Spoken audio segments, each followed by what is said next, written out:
extraordinario para un ser humano sería poder recordar en una vida lo que fue su vida anterior. Recordar los lugares, las personas, todo. Infelizmente, eso solo puede acontecer cuando hemos llegado a la muerte con la conciencia despierta. Mínimo entre 70 y 80%. Un nivel de conciencia de esa categoría sí podemos recordar al volver. El poder recordar nos libraría de muchas cosas repetitivas, muchas cosas recurrentes. Podríamos evitar el volver a repetir, a recurrir. De modo que comprenderán ustedes que uno de los mayores problemas de los seres humanos es que no recuerdan. Y como no recuerdan, ¿qué hacen? Niegan. Cuando se les habla de las muertes y los nacimientos, lo niegan. Dicen que hay una sola vida y por eso hay que vivirla a todo chancho. Una sola vida, hay que vivirla a todo chancho. Sin embargo, tienen una idea fija que se las ha inculcado su religión o su pseudo religión. Es que al morir se van al cielo. Eso lo tienen como algo fijo. De modo que al morir o desencarnar es un proceso mediante el cual todas las funciones psíquicas se anulan. Se dice que los difuntos duran 3 días en un desmayo. Después del tercer día les pasa el desmayo y lo primero que preguntan es ¿qué pasó? Algo así como ¿quién fue el desgraciado que me apagó la luz? De modo que el proceso de morir es muy especial. En ese momento debemos abandonar el cuerpo conscientemente. Cuando adquirimos esa capacidad, entonces sabemos que al volver podemos cambiar todos los motivos que nos hicieron incurrir en el error, en el delito. No quiero usar la palabra pecado porque es una palabrita muy gastada. Mejor es el error, el delito. De modo que si en ese trance de la muerte clínica estamos conscientes, podemos abandonar el cuerpo. Eso es muy diferente del proceso común y corriente que le llaman agonía, aunque en realidad la tal agonía no existe. Esos movimientos que hace el cuerpo, como el de boquear, por ejemplo, no son movimientos agónicos, son movimientos que hace todo cuerpo cuando se relaja, cuando ya no tiene más el incentivo del que vive adentro. De modo que es necesario comprender la necesidad que tenemos de estar despiertos a la hora de la muerte. Así es que no se conformen ustedes con estar avanzando de a centímetros. Hay que intentar avanzar de a kilómetros. Ya conocen ustedes las técnicas para el avance en lo que se llama el desarrollo interior, el crecimiento interior. Tenemos que despojarnos de todo lo que tenga olor y sabor a inconsciencia. Es necesario tener un entendimiento real de lo que queremos adquirir mediante este conocimiento, y no conformarnos nunca con avanzar de a centímetros. Todos los días debemos fijarnos objetivos, metas, para que el crecimiento interior no se detenga ni se estanque. Debemos observar muy bien los motivos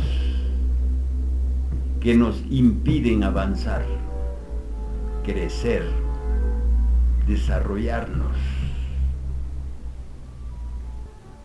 Hay una práctica muy buena que consiste en caminar o andar, ya sea de a pie o en movilidad, ciertas distancias, establecer ciertas distancias en las cuales debemos permanecer despiertos. Podemos comenzar, digamos, caminar una cuadra sin dormirnos. Quiero decir, sin olvidarnos de sí mismos. Después, aumentar a 2 cuadras. Si estamos andando en movilidad, poner distancias. Como decir, de aquí a tal parte voy a estar despierto. Y hacer el esfuerzo para lograrlo. Porque si no hacemos ningún esfuerzo, no hay ningún avance. Los esfuerzos son los que nos permiten deshacer la mecánica del sueño. De modo que les decía que lo más extraordinario para un ser humano sería volver después de la muerte y recordar todo. Saber a ciencia cierta que ya estuvimos aquí, que ya estuvimos allá, acullá. Reconocer las personas con las que vamos a recurrir. Imagínense cómo sería un ser humano que pudiera decir, no, esto es como cometer el mismo error del ayer, de modo que no caeré en esta recurrencia. Uno de los factores básicos del estar despiertos es reconocer los factores que nos indujeron a errar, a equivocarnos, a envolvernos emocionalmente o eróticamente con personas que en el pasado solo nos trajeron dolor, fracaso, tristeza. De modo que pueden imaginar ustedes lo extraordinario que sería vivir una vida conociendo los errores de la vida anterior. No los volveríamos a cometer.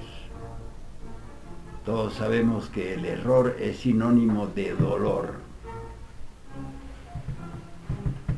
de fracaso, de tristezas, de angustias. Esos son sinónimos del error. De modo que más allá de la muerte, debemos continuar con nuestra conciencia de sí, autorreconocernos en cualquier nivel, en cualquier dimensión del espacio. Cuando llega la hora de la muerte clínica, debemos irnos hacia lugares donde podamos descansar, donde podamos tener unas vacaciones después de la tortuosa experiencia de vivir en el mundo tridimensional. Todos sabemos lo tortuoso que son las experiencias de la vida tridimensional. Todos sabemos la multitud de incongruencia que tenemos que soportar, tanto de nosotros mismos como de los demás, porque hay la tendencia grabada en el subconsciente de los seres humanos de querer siempre imponer. Queremos siempre imponer a los demás nuestros conceptos, opiniones, puntos de vista, etcétera, etcétera. Cuando los demás no actúan como nosotros deseamos, entonces comenzamos a odiarlos. De modo que aquella frase del señor Benito Juárez a comienzos del siglo XX, que decía: el respeto al derecho ajeno es la paz. De modo que si queremos tener la paz, debemos darle a los demás su derecho. Cumplir con eso es una gran cosa. Que la mujer se fue con otro, está en su derecho, ¿verdad? ¿Por qué está en su derecho? Porque nadie es dueño de nadie. Que un pueblo se levante y quiera quitarse de encima la esclavitud, la explotación, ese pueblo está en su derecho. De modo que los que intentan impedir que los pueblos se levanten y rompan las cadenas de las tradiciones y de la opresión de ciertos grupos, no es un delito. Que los hijos quieran formar su propia vida, su propio hogar, tener sus propios hijos, están en su derecho. De modo que los padres sí no tienen derecho cuando quieren imponerle a los hijos. Quieren imponerle el matrimonio, quieren imponerles su modo de vida, su modo de ser. Quieren que los hijos sean como ellos. En eso hay delito, porque la Escritura dice: abandonarán los hijos a sus padres y se irán con sus parejas, con sus maridos, con sus mujeres. De modo que hay muchísimas cosas que pertenecen al derecho ajeno, Y de ninguna manera nosotros debemos tratar de impedir que los demás vivan de acuerdo a su derecho. De ahí es que surgen las guerras y los conflictos sociales y políticos de toda índole, porque los unos no quieren respetar el derecho de los otros. Entonces no hay paz, porque la paz es el respeto al derecho ajeno. Ni siquiera los dioses santos tratan de imponerle a los seres humanos su propia voluntad. De modo que hay una ley cósmica que se llama el libre albedrío. Eso significa que cada uno puede ir por donde le parece. Nosotros, los agentes de la Logia Blanca, nunca intentamos traer, por las buenas o por las malas, a las personas a nuestro centro de estudio. Lo que sí nos corresponde como derecho es aventar a los cuatro vientos el conocimiento que tenemos, pero nunca intentaríamos imponerles a los otros el conocimiento. No podemos agarrar a una persona por el cuello y meterle a la fuerza la enseñanza. De modo que nosotros damos la enseñanza, regalamos el conocimiento, pero no esperamos que las personas lo tomen.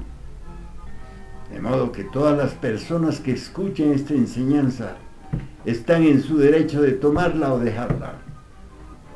Alguien diría, pero se van a perder. ¿Su gusto? ¿Quiere perderse su gusto? Su derecho. Hasta en eso impera la ley del derecho. Una mujer, por ejemplo, no tiene la obligación, es decir, está en su derecho de no querer convivir con alguna persona viciosa, alcohólico o drogadicto, o ladrón, o mafioso. Así como el varón también tiene el derecho de no permitir la coexistencia con una mujer de mala clase. De modo que hay que comprender muy bien esa cuestión del derecho ajeno, porque eso nos permite desarrollar, hacer crecer nuestro propio derecho. De modo que nosotros los gnósticos no vivimos de creencias o de modalidades mecánicas de la sociedad.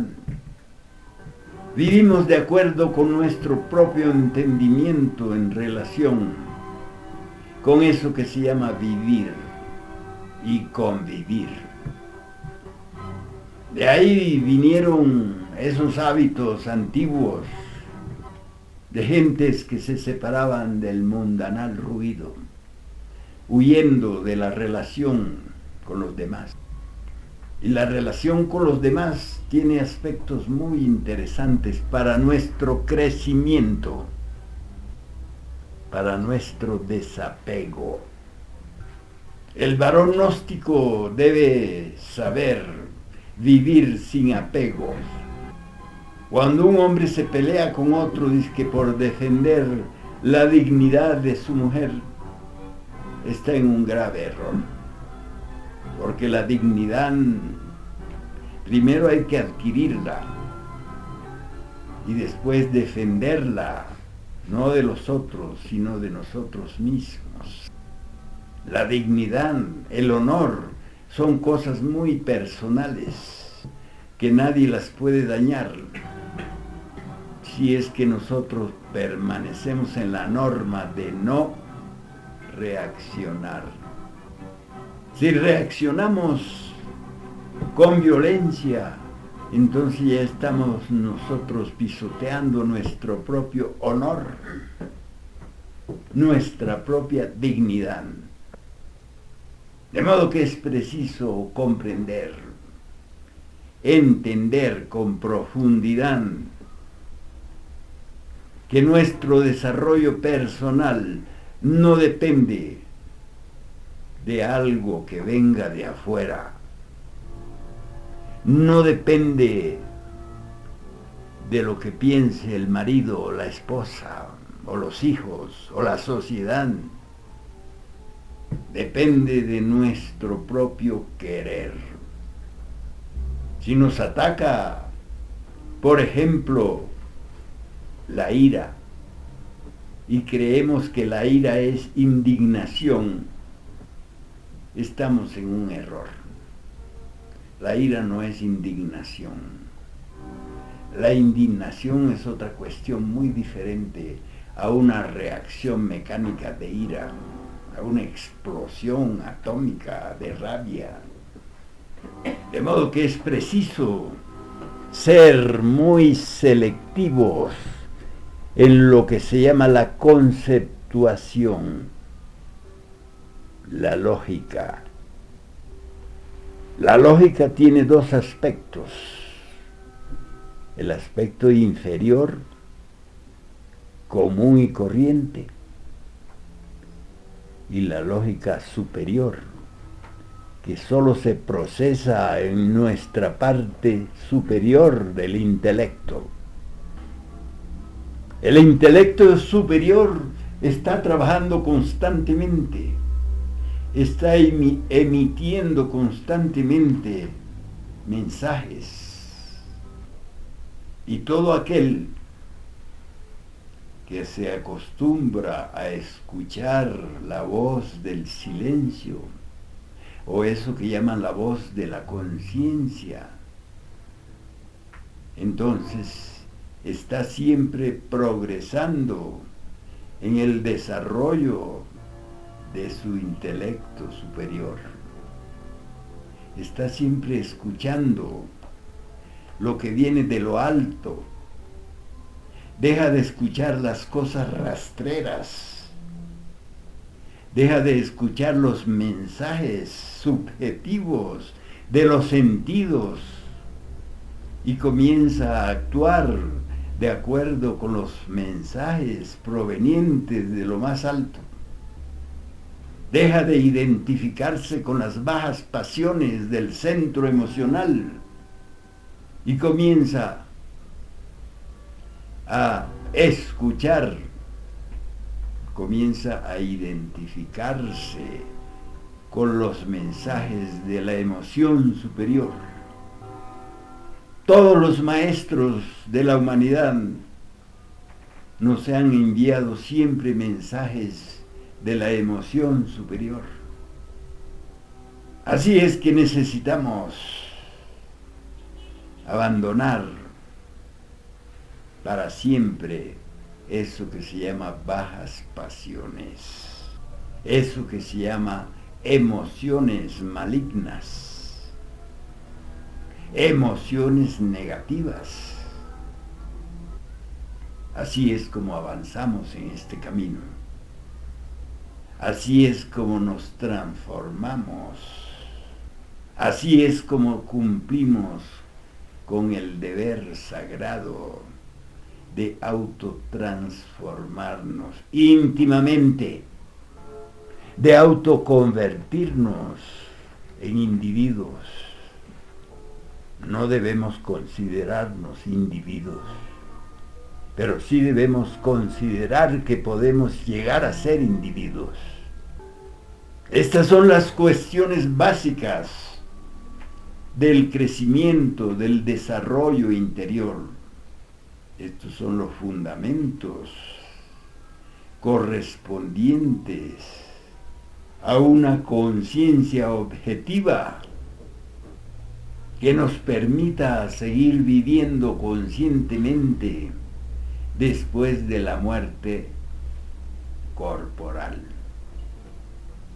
es lo que nos permite volver nuevamente a esta región tridimensional con la conciencia plena de que ya estuvimos aquí. Muchas personas quieren que se les diga qué fueron en su vida pasada. Yo siempre les digo, fuiste lo mismo que eres ahora porque vos no has cambiado. Vos no te has transformado. Porque siempre hay personas que están queriendo que se les diga qué fueron en su vida pasada. Pero eso no es experiencia propia. Y a nosotros lo que nos vale es la experiencia directa de lo que queremos saber. De modo que después de la muerte viene el nacimiento. Todo lo que muere, nace. Y todo lo que nace, muere. Lo importante es poder recordarlo. Ese es el problema más grave de los seres humanos. Que el estar durmiendo les impide recordar. De modo que en esta noche quiero que comprendan la necesidad que tenemos de aumentar cada vez más el nivel de la conciencia. Hacernos conscientes de lo que debemos hacer. No andar haciendo por mecanicidad,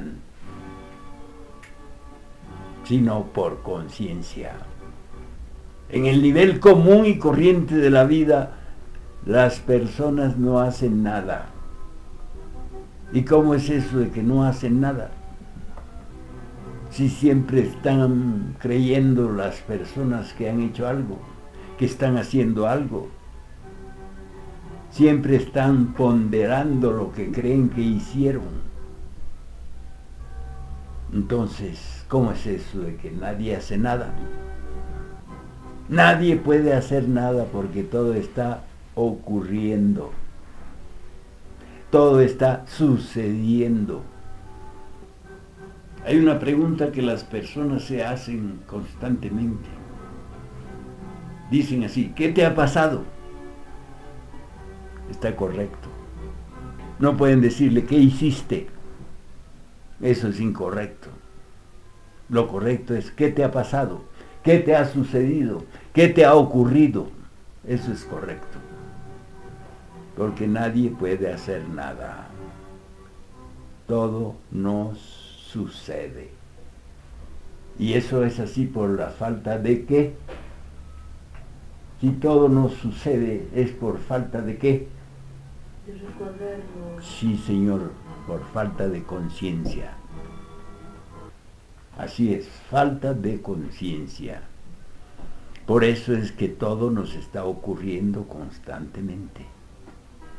Cuando vamos aumentando la conciencia, es como si nos fuéramos separando de lo que se llama aconteceres, sucesos. Nos vamos alejando poco a poco, gradualmente, del proceso de los aconteceres, mediante el desarrollo progresivo de la conciencia, especialmente de la conciencia de sí. Ese es el primer grado que tenemos que alcanzar, la plena conciencia de sí. Mediante ese desarrollo de la conciencia de sí, nos liberamos de los aconteceres. Entonces alcanzamos el nivel del hombre y la mujer número 4. El hombre y la mujer equilibrados, dueños de sus propias narices. Ahora podemos conversar. Cada uno puede exponer su razón al respecto de todo esto que les vengo enseñando. Podemos saber con exactitud el día, la hora y el minuto que vamos a desencarnar. Si estamos despiertos, sí, pero durmiendo no es posible. Si tenemos una conciencia de la progresión de nuestra vida particular, en nuestro tiempo particular, entonces sí podemos establecer fechas, días, horas, mediante el proceso del intelecto superior. El intelecto superior puede, mediante mensajes, decirnos: hasta aquí llegaste, compadre. Vaya despidiéndose, vaya arreglando sus asuntos patrimoniales, si es que tiene algún patrimonio. De modo que el estar despiertos es el estado normal. El estar dormidos, inconscientes, es el estado anormal de la existencia. En la antigüedad había muchas personas que predecían su muerte, su desencarnación. Entonces prevenían a sus familiares al respecto de su muerte. Yo sé cuándo tengo que irme, pero no le digo a nadie, porque es una cuestión muy personal. Y si me pongo a decirlo puede causar inquietud, malestar, sufrimiento. Entonces, los iniciados gnósticos tenemos dos cosas que practicar: el saber callar y el saber sufrir. Si sufrimos conscientemente, entonces crecemos. Pero si sufrimos mecánicamente, lo único que hacemos es perder mucha fuerza, perder categoría. De modo que algunas escuelas esotéricas del Oriente enseñaban a sus alumnos el producirse sufrimiento para alcanzar ciertos grados que no se pueden alcanzar así en la vida mole. La vida mole es: todos los días comemos, todos los días dormimos, y si algo sale como no queríamos, entonces nos enojamos, blasfemamos, gritamos, pateamos, zapateamos, etcétera, etcétera. De modo que la enseñanza no predica la insensibilidad,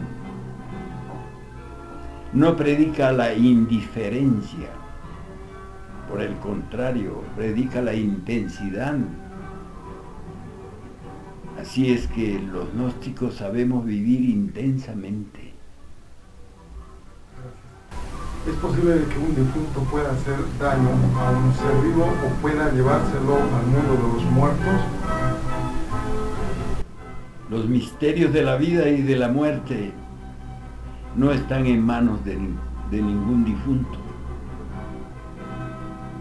Si alguien se muere porque otra persona ya murió antes, es porque se predispone a eso, porque crea por sí misma los elementos psicológicos de la muerte. Entonces ese es otro tipo del suicidio, otra clase de suicidio. Hay hombres que se dedican a autodestruirse porque se murió su mujer, porque se murió su hijo querido, porque se murió el papacito. No quieren entender los seres humanos que cada uno tiene su ciclo particular, cada uno tiene sus años para vivir.